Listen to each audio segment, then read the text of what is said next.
lagi dengan saya Bu Mei Widiawati. Baik, untuk kali ini saya akan memberikan demonstrasi tentang bagaimana tata cara cuci tangan yang baik dan benar. Baik, yang pertama kita akan praktek untuk cuci tangan dengan menggunakan hand sanitizer.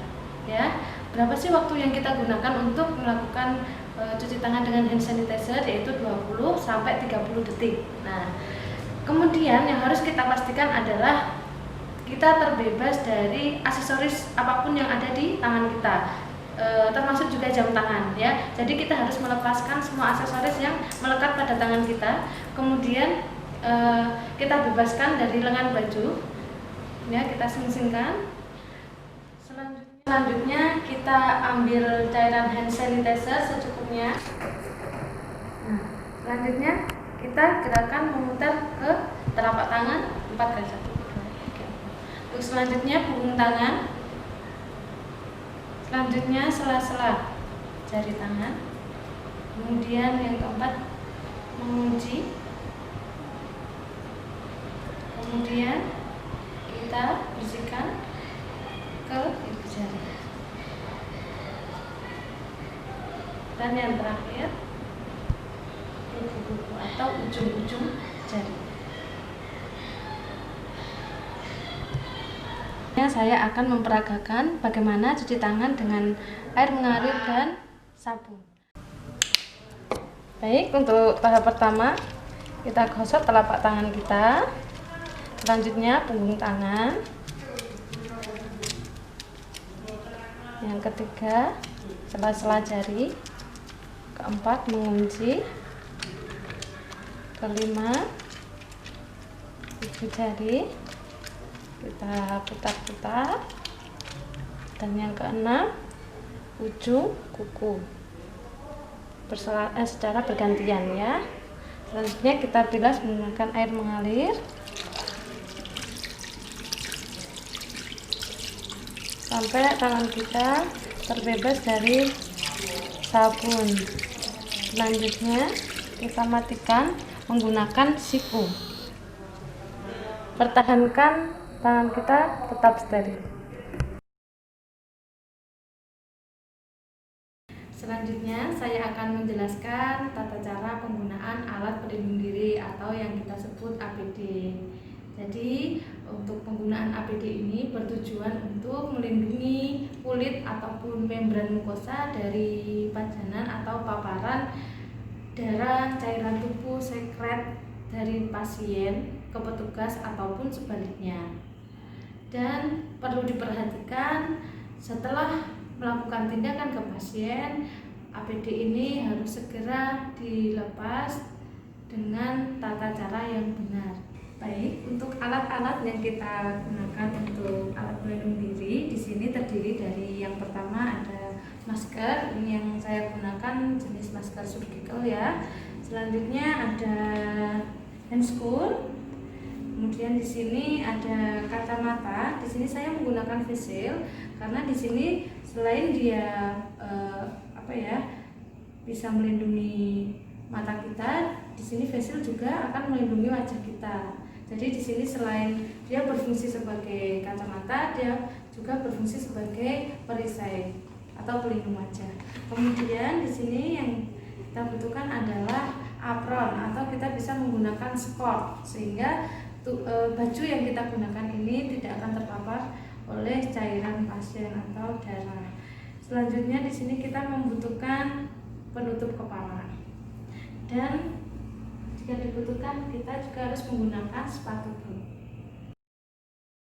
Kita akan menggunakan masker. Ya, di sini untuk masker ada 3 jenis. Yang pertama ada masker surgical atau masker bedah. Kemudian yang kedua ada masker N95. Itu termasuk jenis masker respiratori untuk mencegah tertularnya mikroorganisme dari airborne atau dari udara. Kemudian yang ketiga ada masker yang kita gunakan sehari-hari itu atau masker rumah tangga, bisa berupa bahan kain atau yang lainnya. Baik, untuk penggunaan masker pastikan tangan kita keadaan bersih ya. Ini kita ambil. Ini adalah jenis masker untuk yang berhijab ya. Kita pegang bagian luarnya, kemudian kita tekan di hidung. Kan posisi masker kita menutupi daerah hidung sampai ke dagu ya. Kemudian kita tekan klip yang ada di pangkal hidung kita ya, agar tidak ada celah antara masker dan hidung, sehingga tidak ada nanti percikan droplet atau darah yang bisa masuk melalui sela-sela ini ya. Kemudian pastikan masker ini menutupi dagu kita. Dan perlu diperhatikan ketika kita sudah menggunakan masker, jangan sampai masker kita gantung di bawah dagu seperti ini ya, karena di sini akan ada mikroorganisme yang sudah nempel di bagian luar masker kita. Kalau kita gantung di bawah dagu seperti ini, bisa jadi kita akan menghirup bagian luar dari masker kita, sehingga mikroorganisme akan masuk ke saluran pernafasan. Untuk yang ketiga, kita akan menggunakan gaun pelindung. Jadi di sini saya akan menggunakan sport. Di sini kalau gaun pelindung itu macam-macam ya, tergantung dengan kebutuhan kita. Ada sport, nanti bisa ditambahkan apron. Kemudian kita juga bisa menggunakan hazmat. Jadi sesuai dengan kebutuhan kita dalam melakukan perawatan pasien. Pastikan gaun pelindung kita akan melindungi mulai dari leher sampai ke lutut.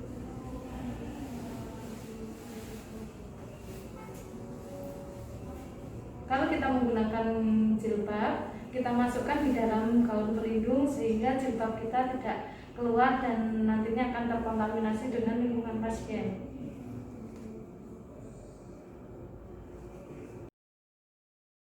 Baik, selanjutnya kita akan menggunakan Google dan perisai wajah yang kini sudah dikemas jadi satu. Jadi di sini saya menggunakan facial.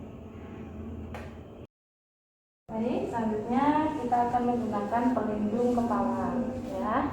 Pastikan pelindung kepala kita ya akan melindungi mulai dari dahi kemudian sampai ke belakang kepala.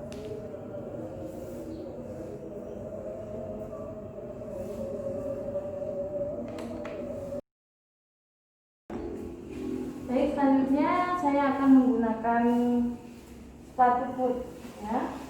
Kalau kita menggunakan rok, kita pastikan baju kita dalam keadaan rapi dan dimasukkan ke sepatu boot sehingga tidak terkontaminasi. Baik, selanjutnya saya akan memberikan demonstrasi bagaimana menggunakan handscoon steril ya. Untuk pertama kita siapkan handscoonnya sesuai dengan ukuran tangan kita. Selanjutnya kita buka dan kita sesuaikan dengan posisi tangan kita.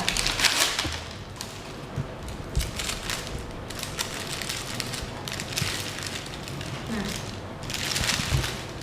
setelah terbuka ya, kita pastikan tangan kita masih dalam keadaan steril. Selanjutnya kita ambil dengan cara memegang bagian dalam ya. Kemudian kita gunakan sesuai dengan posisi tangan kita. Jangan sampai tangan kita menyentuh bagian luar.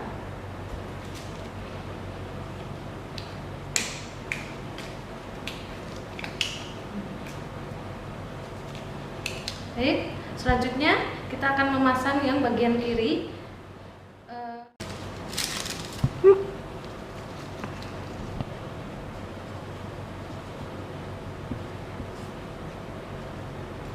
Baik, untuk tangan sebelah kiri jangan sampai menyentuh bagian luar.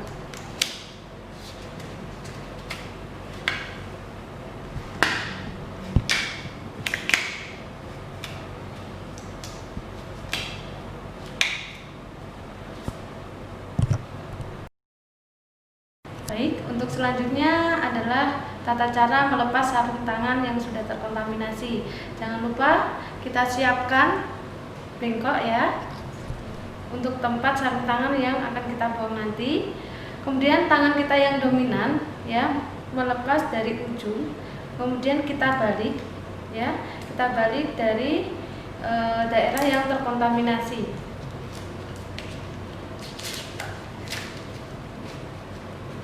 Ya, jangan sampai tangan kita menyentuh sarung tangan yang sebelah kanan. Selanjutnya kita pegang sarung tangan yang sudah terlepas, kemudian kita tarik dari ujung melalui bagian dalam.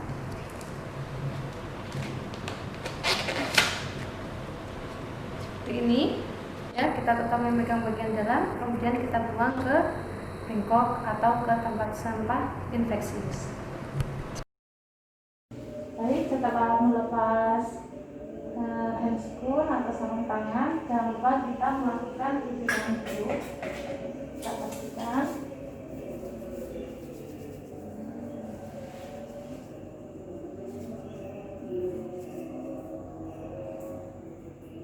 kemudian kita lepas pelindung wajah dan kupingnya, kita letakkan di tempat kotor. Selanjutnya kita lepas gaun pelindung.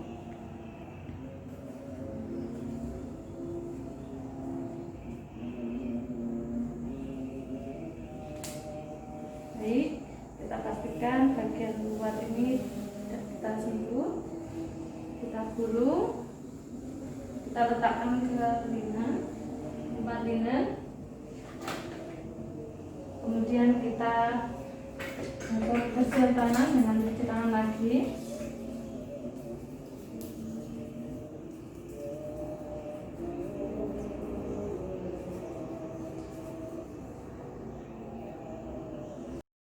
Selanjutnya kita buka penutup kepala.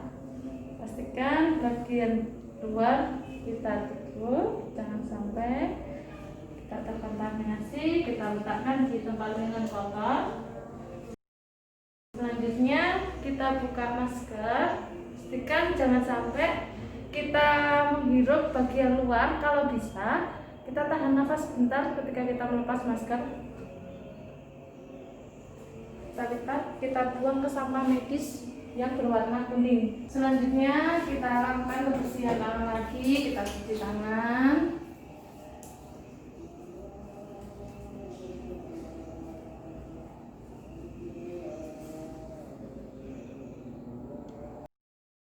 Terakhir kita lepaskan sepatu pelindung. Sudah, kita lakukan pembersihan tangan lagi. Kita cuci tangan dekat. Jadi di sini saya mau membuat 0,5% larutan. Jadi nanti berapa sih air yang saya butuhkan? Itu caranya dengan rumus jumlah bagian air yang dibutuhkan dari cairan yang ada. Nanti konsentrat yang ada ini kan 5, kita bagi larutan yang kita inginkan, yaitu 0,5%. Jadi 5 dibagi 0,5% sama dengan 10 dikurangi 1 sama dengan 9. Jadi berapa sih jumlah bagian air yang kita butuhkan adalah 9. Jadi perbandingannya larutan klorinnya ini 1, cairan atau jumlah bagian air yang kita butuhkan 9. Jadi 1:9. Contohnya seperti ini ya. Kita langsung aja.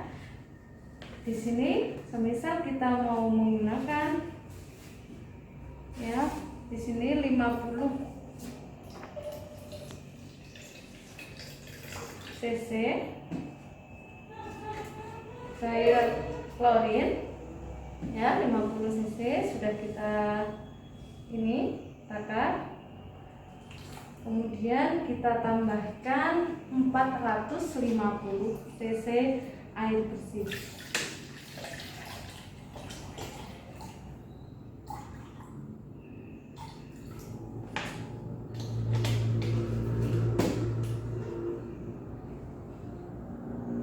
Ya, di sini kita membutuhkan 450 air bersih, kita tambahkan ke dalam 50 cc klorin. Nah, sekarang kita takar lagi. Berarti cairan di sini ada 500 cc yang bisa kita gunakan untuk desinfektan. Ya, sudah sesuai ya. Berarti di sini ada 500 cc dengan kandungan 0,5%.